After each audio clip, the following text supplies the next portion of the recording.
Today we're going to talk about Chapter 14, Writing Effectively. This is a skill that you will continue to develop in college. It's a huge piece of college.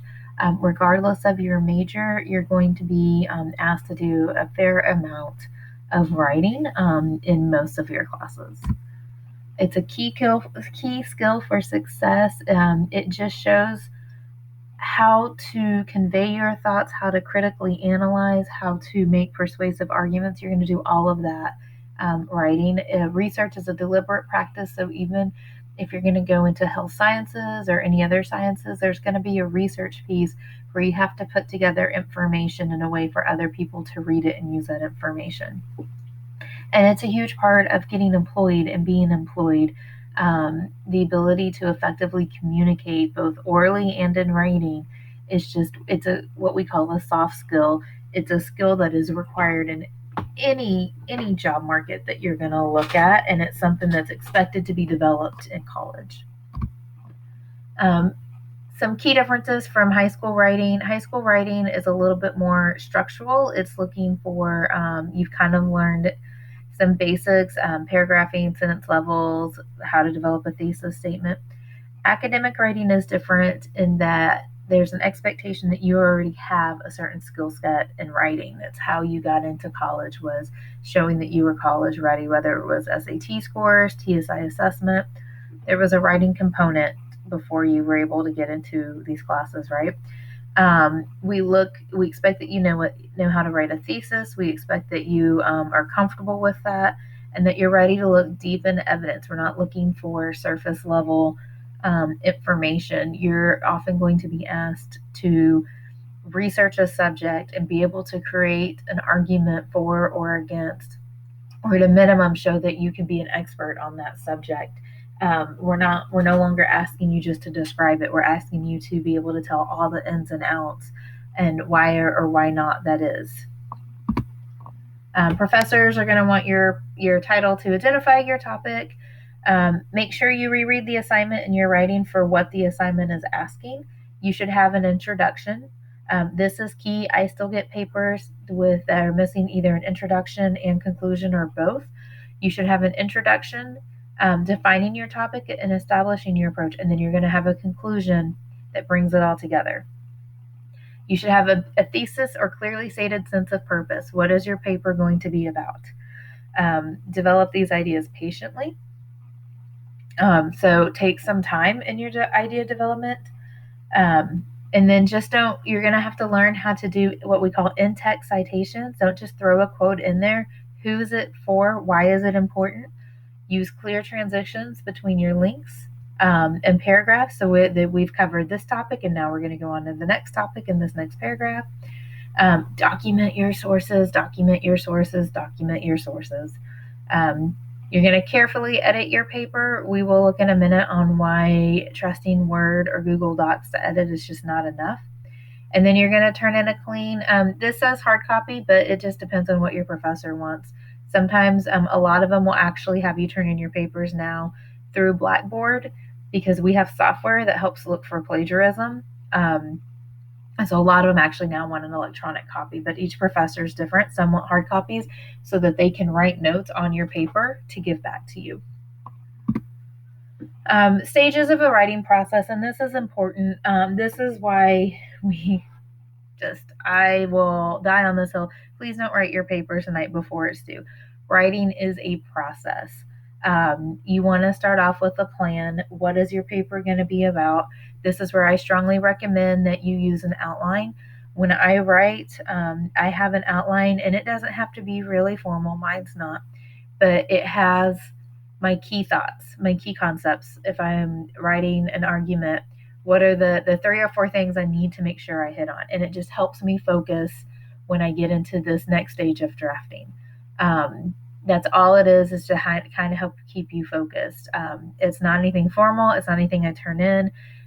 It changes often, but it's just a starting point. It's a framework for my paper. Then you want to draft, and you're going to free write this first draft. And this is always my advice. You have to write out the bad writing to get to the good writing. So that's part of what the free write does. It gets the creative juices flowing, but also it just sort of gets some of the weaker stuff out of the way. in your thought process so that you can get to the deeper stuff. And sometimes we just have to sort of purge. Free write as much as you can. I use the outline, I free write, I do my introduction, my arguments, and then my conclusion. I know people who write the body and then add the introduction and conclusion at the end. Whatever works for you, but you definitely want to free write a draft, and that first draft is just that. It's just a draft. Credit your authors and sources as needed when you're doing your draft, and it can be something as simple as I just plug in their name next to it. I can go back and formally cite it in my revision and my editing process, but I make sure I put something there because you don't want to forget. We don't want to accidentally plagiarize because that is still plagiarizing. And then I usually say, oh yeah, there it is. Set it aside for at least 24 hours. Let it marinate so that you can come back to it with a fresh perspective. Read your paper out loud if you can. That helps me. I've turned in papers that are missing like a V or an A or these small letters because my brain knows what I'm trying to say. So that's what it's actually reading to me. So when we read it out loud, we have to do that a little bit more concentrated effort. You can also, I've installed Grammarly as an extension to help me with some of those just little pieces of editing. There's nothing wrong with that. For your revision, you're doing the big picture. So you're looking at the structure of your argument. Is that the way you want to outline your argument, or do you want to rearrange some of your thoughts? You're looking for that clarity, and again, in your argument or your thesis or whatever your paper is trying to say, does it make sense? Is it organized how it should be? And then you want to refine that introduction and conclusion and kind of clean it up. So revision is looking at the overall paper and what your paper is trying to say. Your editing is going to be exactly that. That's the proofreading. That's the correcting the grammar, whether you use an extension, whether you use somebody to help you. Reading it out loud can help with that as well. Get a cover sheet if you're being asked for it. And then, of course, save it. I write all my papers in Google Docs because then I don't have to worry about it being saved. And if for some reason I'm away from my laptop, then I can work on it from wherever I'm at, right? My laptop dies and I can go to the library and log into my Google and pull up my my paper right there. And then I download it at the very end at the editing stage into the Word doc if I need that, because I have to turn mine in through Word doc. So if you need to do that, but I always start with Google Drive because then I don't have to worry about losing my hard drive and losing my work. And then of course turn it in on time. Try to get those maximum amount of points, right? Once you're ready. So the big piece of that, when you're looking at your time management and you see that you have a paper due, you should have this process built out on your calendar. When are you going to write that draft and just get that process done so you can go back and clean it up? How much time do you need?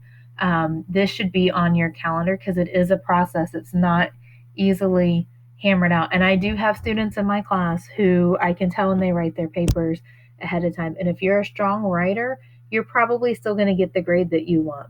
However, writing will get more and more complicated as you get higher level courses, and it won't be so easy to write it the night before. The learning process it builds on top of it. So your writing is going to papers are going to be bigger. They're going to have more requirements, more citation requirements. They're going to ask more than you. My paper, the one we just turned in, the learning profile paper, I was asking you to reflect, right? So that's still a time involvement, but it's not the same as a research paper that needs 10 scholarly sources and it's 15 pages. So key difference in that. Writing is a process. So if you're writing your papers the night before, that's not always going to be a sustainable method for you. Eventually that's going to catch up with you. Revising versus editing. Again, revising is that big picture. You're looking at your argument or your structure. You're usually, this is where you make significant changes, where it's going back and adding in more research. Maybe you needed more proof, or it's rearranging your arguments. Maybe this makes more sense at the beginning of my paper than the end. Cutting out unnecessary or material that's irrelevant. Sometimes in that draft, we kind of get off on a tangent about one thing, or we go a different direction, which is why an outline kind of helps us to go back when we're revising. Maybe adding new points, maybe one feels weak and you need to develop it a little bit more. And then, of course, editing and proofreading. This is all, like I said, rereading those sentences, making sure all the words are there that are supposed to be, making sure we're looking for online or run-on sentences, spelling, grammar. Like I said, you can find extensions that can help you with this, finding somebody that can help you edit. And then the last key thing is you always have the Learning Lab. Learning Lab, every campus has a Learning Lab with writing tutors. They can help you with any part of this process. They can help you with the brainstorming piece. You just don't know what to write. They can help you with the revising. How do I structure this? They will help you with the proofreading, as in they will look for patterns of errors. They will show you one, and then they will leave you to find the rest, because the idea is they are making you stronger writers. They're not a proofreading service. So just be aware of that. They will help you with proofreading, but you're still going to be going through your paper and finding those errors. They will just help you locate those errors. So if you're not really clear on what a run-on sentence is, they can help you identify one and then have you go through and find more, and then they will go back with it and see where else you might need help. All right, so this is really fun. If you read it out loud, I think this is just a great way to show. There's a lot of technology. Like I said, I've installed Grammarly. I use Google Docs and I use Word to underline and help correct, and that catches a ton of stuff. There's no doubt, but it's not going to catch everything. And so this is the first half of the poem, and then this is the second half. So make sure you read it out loud. It's really cute. And then I like to tell the story, and I know it's a little dated, but it still makes me laugh.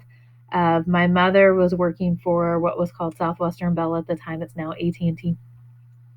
When Word first came out with spell check, so it was a brand new technology, and they sent her boss was writing a memo about their new, I believe, it's a hardware that they were using called Ericsson, and he did spell check on the memo. It came up with X amount of mistakes. He said correct all, printed memo, send it out. Well, what he did not know is that it changed the word Ericsson to erection, because that's what it had in its library, its dictionary, right? And he did not proofread it after he spell checked, and it corrected every single one of them to the wrong word. So obviously that's a little dated. Obviously our technology has gotten smarter, but that is still things to look for. Every time I get a new phone, it likes to change my name from Talicia to Taliban till it learns it. So be really, really careful as you're correcting mistakes that it's changing it to the word that you want. And so you still have to read through it. You still have to go line by line and look at all of that. All right, and then plagiarism is huge. I know we've talked about it, and we will continue to talk about it, because you can accidentally plagiarize or you can plagiarize on purpose.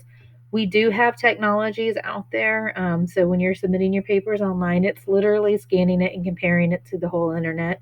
And it will kick back a paper to me and it'll say, this is 30% original, which means 70% of that paper is out on the internet already and likely plagiarized. Be really, really careful with your citations. Know the style that your professor is asking you. I can tell you, I don't know why we have so many different citation styles, but there are so very many. So make sure that you know which one it's asking you for, and that's by your professor. The library has a huge resource to help you with citations, Learning Lab as well.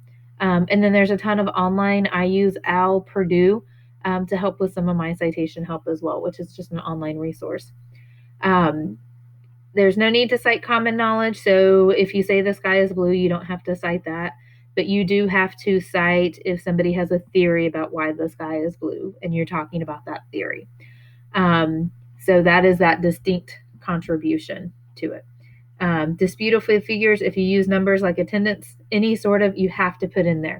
So even if you go to the Department of Education and you use some sort of attendance figure, you just have to cite the Department of Education, and then on your reference page, you'll have that website. You'll have the name, the website, so that reading your paper, if I'm like, those numbers don't look right, I can go to those website and see the same numbers you looked at. Absolutely important that you cite that stuff. All right, guys, that's all I have for effective writing. Thank you.